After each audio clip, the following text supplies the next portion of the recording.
Guys, it's Kelly and I am back again with another video. Are you so tired of seeing me yet? I hope not, because there's going to be so many more videos in the next couple weeks. Anyway, this is my last video for Newton's Nook. Today I'm using a stamp set called Fireside Friends, which is completely cute. I just want to take a second, because sometimes I get off on these tangents, you guys know if you listen to my voiceovers, to thank Newton's Nook for having me as a guest designer. It was wonderful spending the month with you guys. Just really, really grateful for the opportunity. So I am stamping this cute little stamp set here in Intense Black ink from Simon Says Stamp, because you know we're going to be doing some Copic coloring, you know we are. And it might not be clear at this point, but this stamp is stamped crooked. This is why I should use the Misty, guys. Like, I just should. But I didn't. I old schooled it and it didn't work out for me. But don't worry, we're going to fix it, because I haven't realized yet as I'm doing this that it's crooked. Also, do you see me switching up the colors? Do you see me there with the distressing background? Switching them up? Yeah, making progress.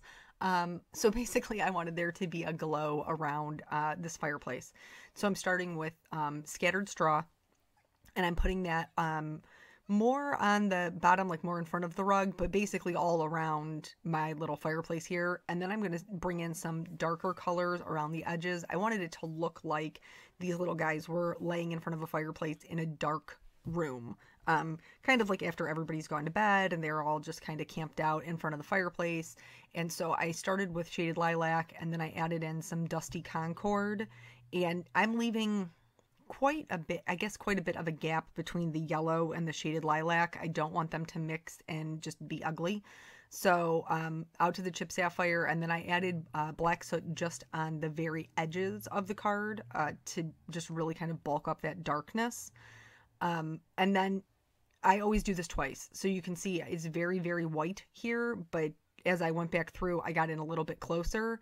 Then I wanted there to be a delineation between the wall and the floor, but I didn't really know how to do that outside of like with my Copic markers. So I just did it with the distress inks. So I put a piece of 3M post-it note tape down, and then I am going to kind of just put that shaded lilac almost right over the yellow, just to kind of knock it back a little bit. And then I am going to do all of the other colors as well, so that it is noticeably darker than the floor, since that would have more light than the wall would anyway, because the fireplace light would be casting out, not necessarily up and back.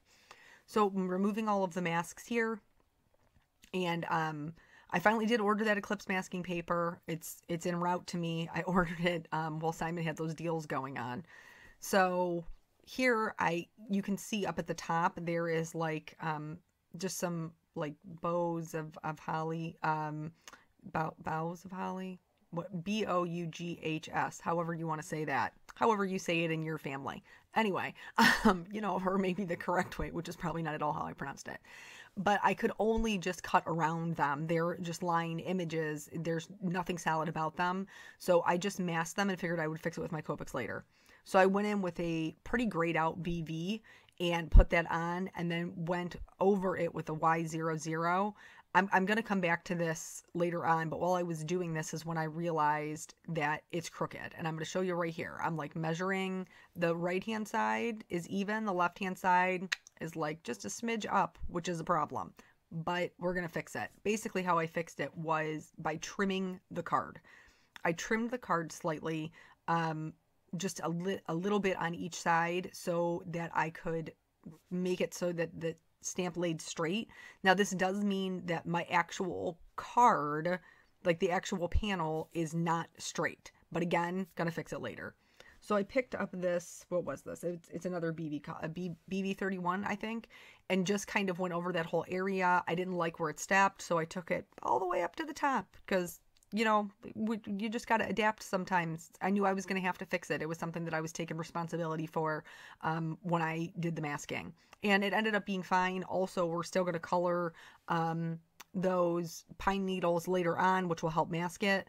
Another way we're going to help kind of distract from the fact that my card was maybe a little bit crooked is by, it's also going to break up the room, which is nice in a scene card.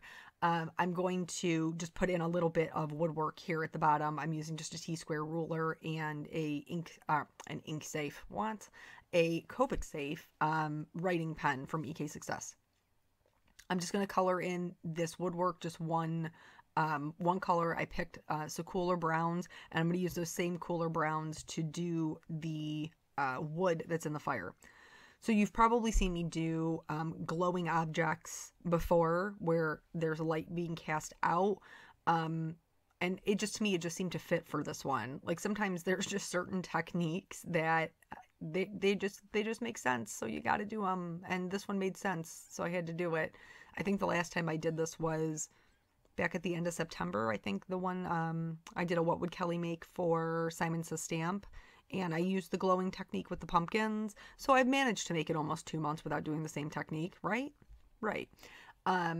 So here I'm basically just adding the shading to the bottom. I am leaving a white gap on top of the wood where it's going to be yellow because I want that cast from the, like when you set wood on fire, guys, it turns into embers. It glows orangish red. I wanted that look. These fire, quote unquote, fire colors are maybe a little bit bright because everything else is pretty desaturated. Even the colors that I use later on for the fireplace and the decorations, the rug, are all kind of desaturated. But I really wanted the fireplace to kind of be what drew your eye. So that's why I opted to go with brighter colors. You certainly don't have to go with colors this bright. You could go with more muted yellows, oranges, reds, and it would still work out. Just adding the shading from the center kind of up, not covering the color before it. Say that 3 times fast. I could barely say it once. But I'm not covering that color that came before it because I want it to just kind of like glow as it comes up. So I am going to talk to you about the card. I'm not going to talk to you entirely about the card because, I don't know, I say the same things all the time and it gets kind of boring. So you may remember quite some time ago, I had a story about the spider murder house. I may even title this video Spider Murder House 2 because so here's what happened to me.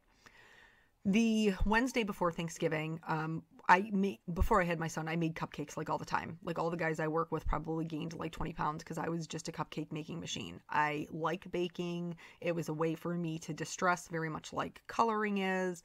And so one of the guys I work with was like, it's been 100 years since you've made cupcakes. Will you make cupcakes, preferably with cream cheese frosting? And I was like, yeah, because I love me some cream cheese frosting. So I'm on that. I filled in the back of the fireplace yellow. The Y00, which is what I was originally going to use as my highlight color, was a little bit too light. So I'm switching over to the Y02. I'm going to interchange them dependent upon what we're putting the glow on as we move throughout the card. Just FYI there.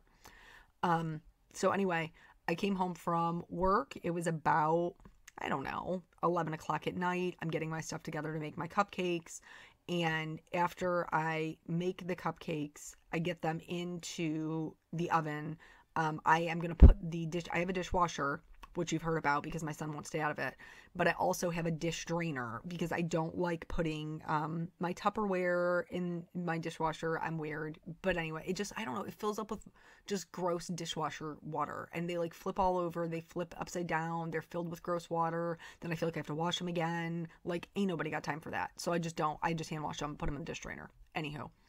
One of the things that had been hand washed was a Pyrex measuring cup. It's like the 2-cup glass, 2-cup measuring cups. They're pretty common. I'm sure you know what I'm talking about. And it was in my dish drainer. And so I'm putting everything away and I go to pick up this glass. It's clear glass, meaning it's not colored, not like most glass isn't clear. I mean, I guess frosted glass isn't. Whatever. We're getting off on a totally different tangent. Anyway, I go to pick up the Pyrex container or measuring cup to put it away, and there is a spider in it, y'all. There is a spider in like so it's flipped over. So it's actually the bottom of the cup, but it's the top from what I'm looking at. And he's just chilling there, just like he's made a home for himself in my cup. And it's not like I don't treat my dishes like I treat my laundry. It hasn't been 400 years since I put away dishes. Side note, back to the card. So I filled in all of those colors on the fireplace, and then it really just made the actual fire look really flat. So I am adding some shading around those edges to give it some depth because the yellow just, it was too bright. It didn't have any depth. Back to the story. So I like don't even know what to do. I'm like, how am I going to get, because if I flip it upside down, first of all, he can crawl out. Second of all, it's really close to my hand, guys. I can't do it. I can't put it that close to my hand. So I come up with this game plan. Real forethought here. So I get the Lysol spray out of the little cupboard. We're coloring the top of this, so you're not going to have any glow on the very top of the fireplace. It's all going to be on the bottom. So I'm still putting in the same shadows. I'm adding some more shadows to the left and the right because the glow wouldn't necessarily reach that far, and then still adding shadows underneath that bow just a little bit to add some dimension. Okay. So I have the Lysol, and then I don't want to break the glass because, like, I paid for that. I'm not going to break my glass because of, I mean, I might. Let's be honest, I might, but I don't want to. I don't want to break the glass. I want to salvage the glass if I possibly can. So I get out a rubber spatula. You know what I'm talking about, the kind where it's like rubber on the end and it's just like a little plastic handle. And so my game plan is, we're never going to get through this story because I keep having to tell you about this card. So speaking of flat, my fireplace did not look dimensional at all. I had to add some shading underneath the lip of the like the top shelf, and then also on the bottom, so it would look a little bit set back. Then I'm going to do the bow. Now I'm done talking about it. Okay, so I have the rubber spatula. My game plan is I'm going to spray the Lysol. I'm going to tap a little spider down, and then I'm going to spray him with Lysol, because you know those dish drainers have like an open bottom.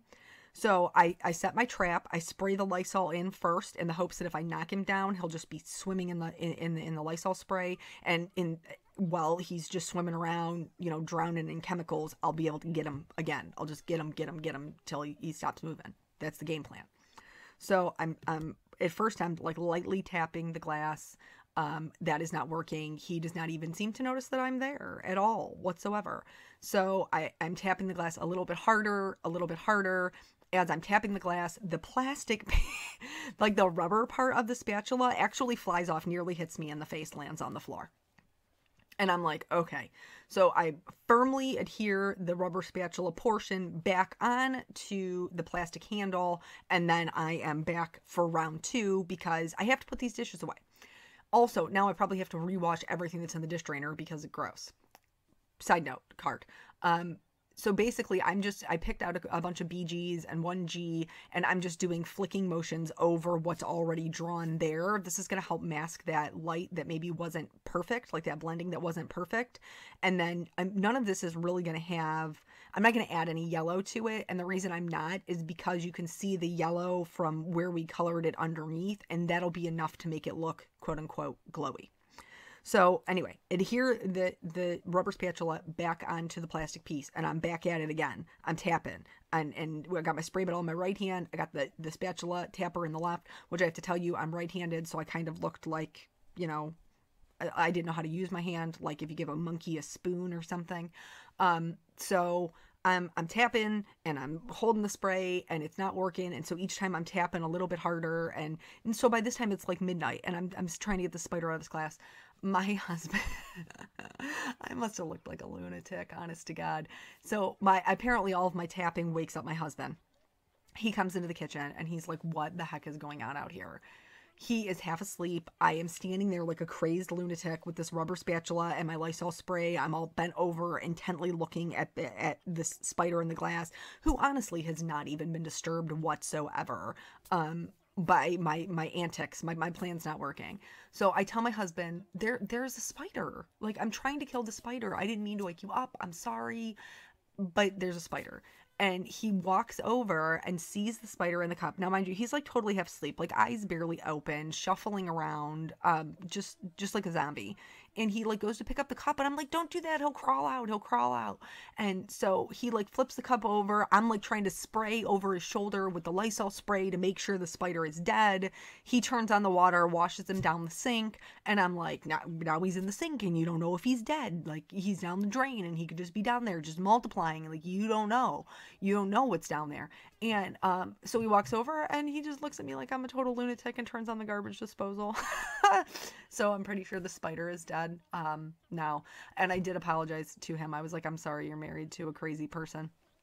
But for real, apparently I should have left the first spider's head on, like his little body out there as a warning for a little bit longer because they don't think I'm serious. But now I've gotten 2 of their clan, and well, I didn't really get him. I got the first one, the Spartacus spider. I did murder him on my own. This kill goes to my husband. He gets credit for this one.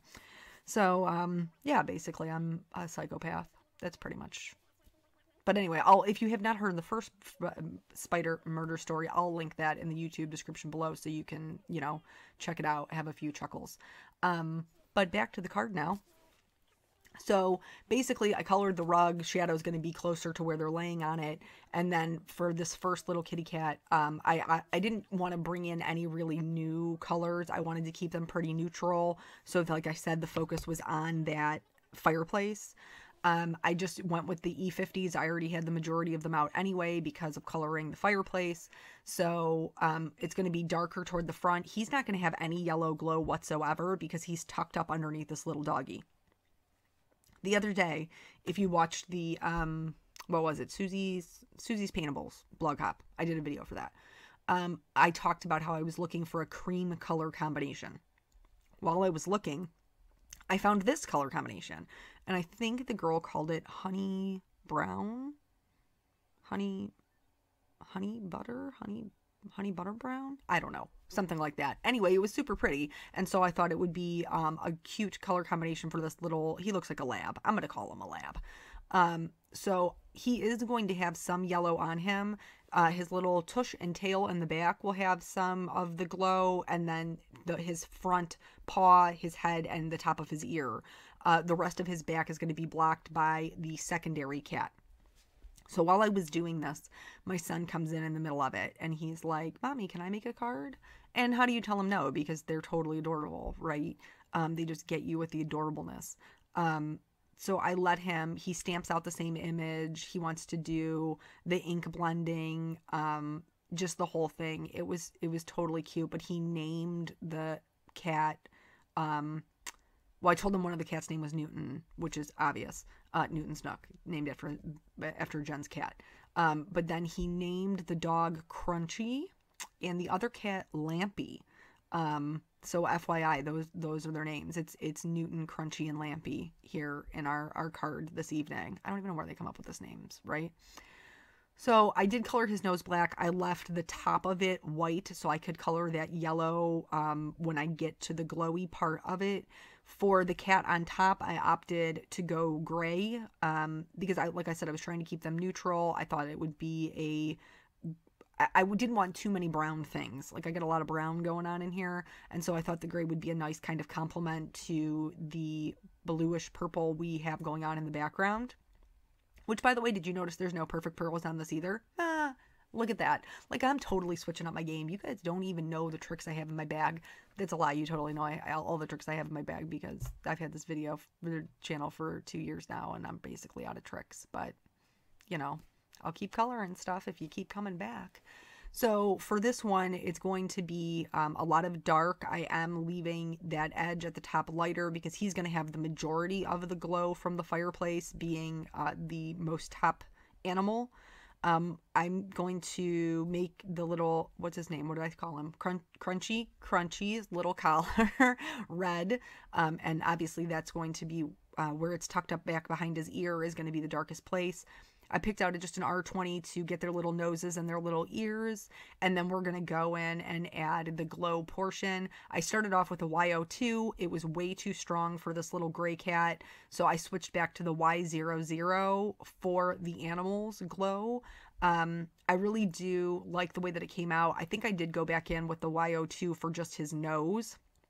And then I am going to outline, not everything. So I outlined the bow and then the pieces of the fireplace you could see through the pine needles I outlined. I outlined all the animals, all that stuff, but I did not outline the flames. I kind of wanted them to be a little bit less noticeable, the black lines of the flames. So I am using my Misty now to stamp my sentiment because lesson learned, I stamped that thing crooked. And I'm going to stamp that just in black Simon Says stamp ink. I think it's a super cute sentiment. It says cold weather brings friends together. I thought it was adorable since they're all like cuddly. And now I'm going to adhere this to my card base, and I'm going to have to adhere it kind of cattywampus because it's crooked. I've cut it crooked, guys. I've cut it crooked so that it looks straight. So you can see, especially if you look down at the bottom edge, the right hand side is definitely bigger than the left, but ain't nobody gonna know that because we're gonna cover it up. I picked out, I can't remember if it's champagne or gold. I'll link it. This is the glitter paper from Simon Says Stamp, and I have used the stitched rectangles dies from Simon Says Stamp to cut out this gold glitter paper. You can even see it like at the bottom. I partially die cut something. I'm not even worried about it. Like the corners a little bit kind of messed up because I just shoved it back into my paper holder, but it's totally okay because you're not even going to see any of that, so it actually gave me a great excuse to use some pieces maybe I otherwise would not have been able to use. So the white frame and the glitter paper were cut with the stitch rectangles dies. I cut a piece of vellum that was just slightly smaller than the gold piece and slightly larger than the white frame. I am gluing this because vellum's hard. Vellum is hard to adhere. You don't want to see that adhesive. I'm gluing it to the white frame, and then I am going to cut the world's smallest little strips of Scotch foam tape so that I can pop this up over the card. So the glitter paper is glued down flat, and then this portion of the frame along with the vellum will be slightly popped up. They were just like such little teeny tiny pieces because that frame is not very big, but I didn't really want to take away that much from the card. I would have actually just probably put down the white frame, but it wasn't big enough to just completely cover up my error. So opted for this instead. That vellum kind of breaks up that sparkle a little bit, so it's just not crazy. Speaking of sparkle, the last thing I'm going to do is put some clear Wink of Stella on the fireplace and anywhere that the light touches. Like the Lion King, the land is ours anywhere that the light touches. It's something like that. That's not an exact quote because I haven't seen the Lion King in years, though I do love that movie. Nonetheless, anywhere the light touched, I put the clear Wink of Stella, and then that's the card. So thank you again to Newton's Nook for having me. Thank you guys so much for watching, and I will catch you on the next video, which will probably be here in no time at all because I'm crazy busy.